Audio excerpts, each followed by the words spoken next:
Pada tahun 1741, terjadi peperangan besar di Pulau Jawa yang melibatkan orang-orang Tionghoa dan pasukan Jawa melawan organisasi perdagangan terbesar di dunia saat itu, VOC.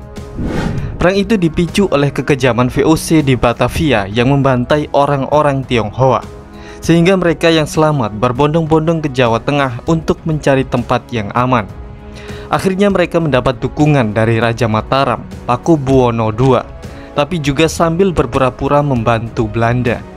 Kemudian meletuslah pemberontakan dari orang Tionghoa untuk melawan VOC. Lalu pemberontakan itu menyebar ke seluruh Jawa Tengah, bahkan juga ke sebagian Jawa Timur. Lalu setelah perang ini berakhir, Kesultanan Mataram dibagi menjadi dua, yaitu Kasunanan Surakarta dan Kesultanan Yogyakarta. Dan berikut ini adalah kisah selengkapnya.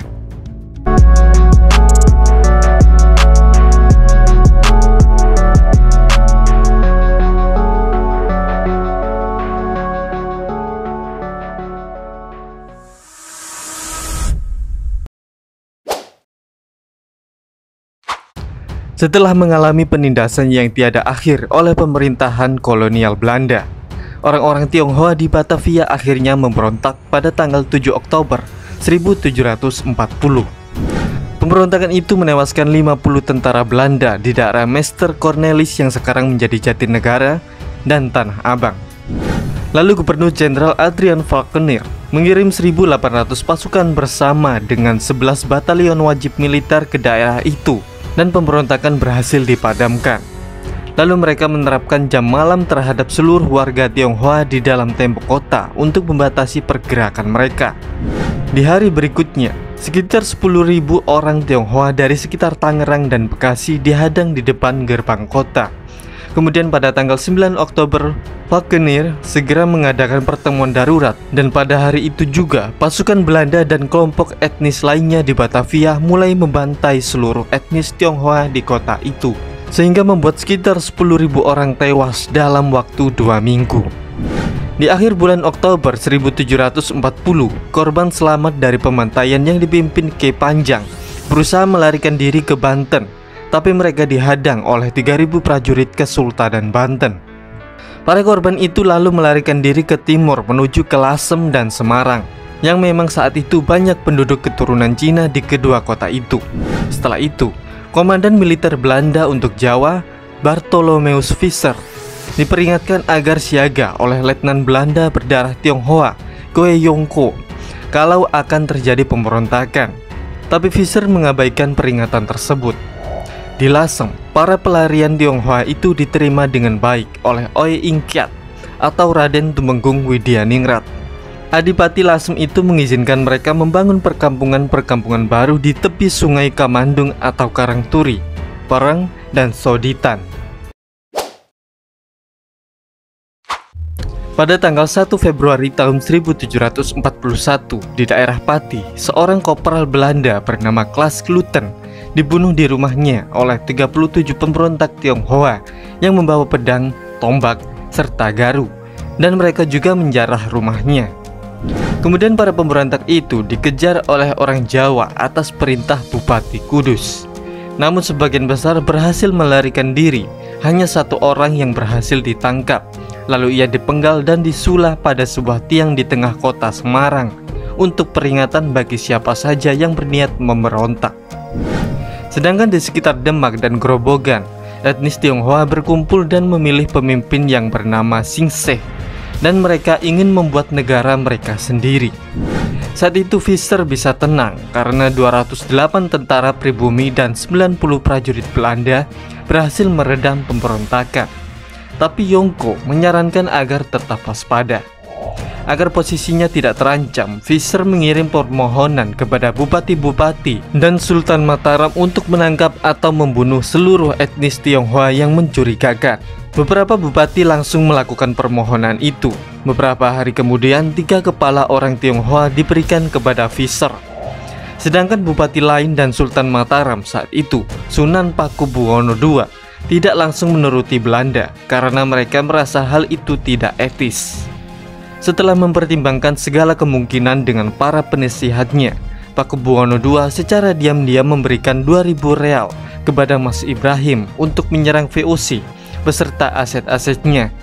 Dan ia juga memerintahkan para bangsawan seniornya, Jayaningrat dan Citra Soma, untuk menjadi pihak netral dalam konflik tersebut dan membiarkan sebanyak mungkin orang Tionghoa yang melarikan diri. Sedangkan Mertopuro dari Grobogan ditugaskan untuk mengompori orang Tionghoa di wilayahnya.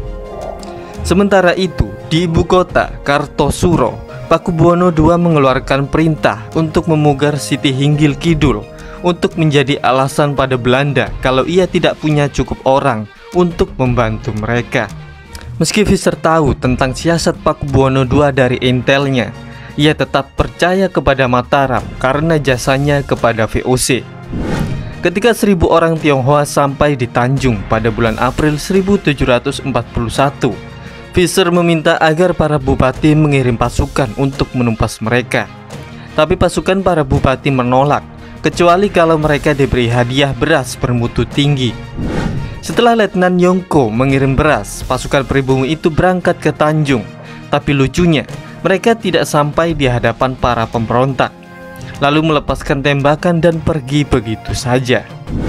Di Grobogan, Mertopuro yang mendapat senjata dari Belanda menyerang para pemberontak Tionghoa, tapi pasukan Jawa hanya menembak saat Belanda akan tiba. Begitu Belanda sampai, Mertopuro menunjukkan luka tembakan di kudanya yang sebenarnya ditembak oleh pasukannya sendiri, agar terlihat ia dan pasukannya sudah bertempur. Setelah itu, pasukan Tionghoa dan Jawa dari Tanjung akan sampai di Semarang dan mengepung kota tersebut. Visser khawatir kalau pasukannya tidak cukup, lalu ia meminta bantuan dari Pakubuwono. Pakubuwono pun mengirim satuan artileri, tapi sebenarnya satuan itu dimaksudkan untuk membantu orang Tionghoa. Ketika pasukan Tionghoa dan Jawa sudah dekat dengan tembok kota Semarang, pada awal Juni, Visser membentuk pasukan untuk menumpas pasukan Tionghoa dan Jawa yang berkumpul di luar perbukitan. Pasukan itu terdiri dari 46 prajurit Eropa, 146 prajurit Nusantara, dan mereka juga dibantu oleh pasukan Jawa dari Gubernur Semarang, Dipati Sastrawijaya. Saat baru sampai di luar tembok kota, pasukan Jawa merusak artileri yang ada, lalu keluar dari pasukan. Sedangkan prajurit Nusantara lain pergi dari pasukan ketika berhadapan dengan para pemberontak. Jadi pasukan Belanda yang tersisa hanya bisa membunuh beberapa prajurit musuh, lalu mereka kembali ke benteng. Dengan semakin banyaknya perlawanan yang terjadi di Jawa Timur, VOC didekati oleh Pangeran Cakraningrat IV dari Madura. Ia menawarkan diri untuk menjadi sekutu mereka jika VOC mendukung keinginannya untuk mendirikan kerajaannya sendiri di wilayahnya. Sebenarnya Cakraningrat adalah salah satu pejuang hebatnya Mataram, tapi kemudian ia tersinggung dengan Pakubuwono II karena ia tidak diikut sertakan dalam musyawarah perang. Setelah VOC setuju, Cakraningrat memutus hubungan dengan Mataram dan mengembalikan istrinya, yakni saudari Pakubuwono, ke Kartosuro. Selama bulan Juni dan Juli, pasukan Cakraningrat IV berusaha untuk memusnahkan etnis Tionghoa di Jawa Timur. Pertama mereka mulai dari Madura, lalu menyebar ke Surabaya, Gresik, Tuban, dan Jipang. Selama itu, pada tanggal 12 Juli, seluruh orang Tionghoa di wilayah Surabaya dan Gresik sudah melarikan diri atau dibunuh. Pada tanggal 20 Juli, Mataram mulai secara terang-terangan melawan orang Belanda. Awalnya pasukannya masuk ke garnison Belanda di Kartosuro dengan berpura-pura untuk membantu. Setelah masuk, pasukan Mataram segera menyerang garnison Belanda. Meski begitu, mereka masih bisa bertahan selama 3 minggu. Namun saat pasukan Tionghoa ikut bertempur, garnison itu akhirnya bisa ditaklukkan. Kemudian pimpinan mereka, Velsen, dihukum mati. Sedangkan prajurit yang masih hidup diberi pilihan untuk masuk Islam atau dibunuh. Lalu prajurit Belanda yang selamat segera disunat. Selain itu, pasukan Mataram juga menangkap anak-anak dan noni-noni Belanda sebagai rampasan perang.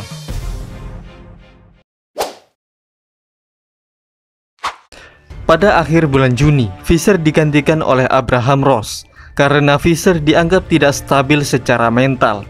Kemudian pada tanggal 25 Juli, pemimpin militer VOC di Jawa yang baru itu sampai di Semarang dengan membawa 170 pasukan. Setelah itu ia menerima bantuan dari pusat sedikitnya 1.400 prajurit Belanda ditambah 1.600 prajurit Nusantara. Di bulan November 1741, benteng VOC di Semarang dikepung oleh 3.500 orang Tionghoa dan 20.000 prajurit Jawa dengan membawa 30 meriam. Sedangkan di pihak Belanda hanya punya pasukan sebesar 3.400 prajurit Belanda dan Nusantara.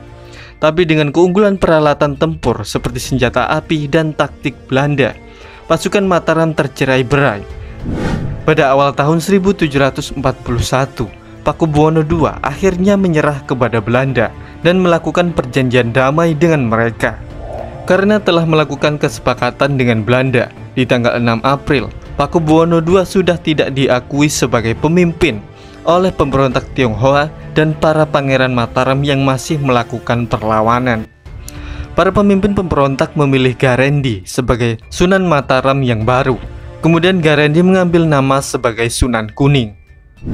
Pada tanggal 19 Juni, pasukan Notokusumo yang dikomandoi Kiai Mas Yuda Negara meninggalkan Kartosuro untuk membantu Sunan Kuning naik tahta.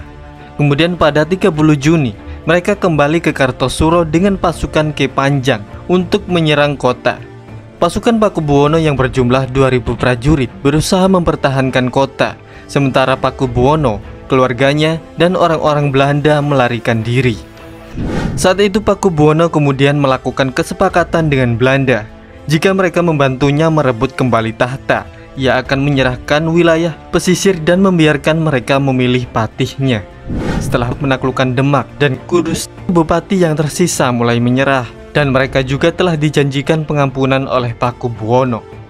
Sejak saat itu, koalisi pemberontak Tionghoa dan Jawa mulai berantakan, dan mereka terus mempertahankan Kartosuro hingga bulan Desember tahun 1742 karena mereka terusir dari kota setelah diserang Cakraningrat IV. Kemudian diumumkanlah maklumat pengampunan dan pemimpin pemberontak Tionghoa, Singse, akhirnya menyerah di Surabaya. Setelah pemberontakan ini berhasil diredam, Belanda mengembalikan Pakubuwono II ke tahta. Tapi pada awal tahun 1743, ia dipaksa menandatangani perjanjian yang sangat merugikan Mataram. Perselisihan dalam keraton Mataram terus berlanjut sepeninggal Pakubuwono II yang wafat pada tahun 1749. Lalu timbullah perpecahan di dalam Mataram yang berujung pada pembagian wilayah Mataram menjadi dua kerajaan, yaitu Kesunanan Surakarta dipimpin oleh Pakubuwono III dan Kesultanan Yogyakarta di bawah kepemimpinan Mangkubumi, yang kemudian menjadi musuh paling berbahaya bagi Belanda di abad ke-18.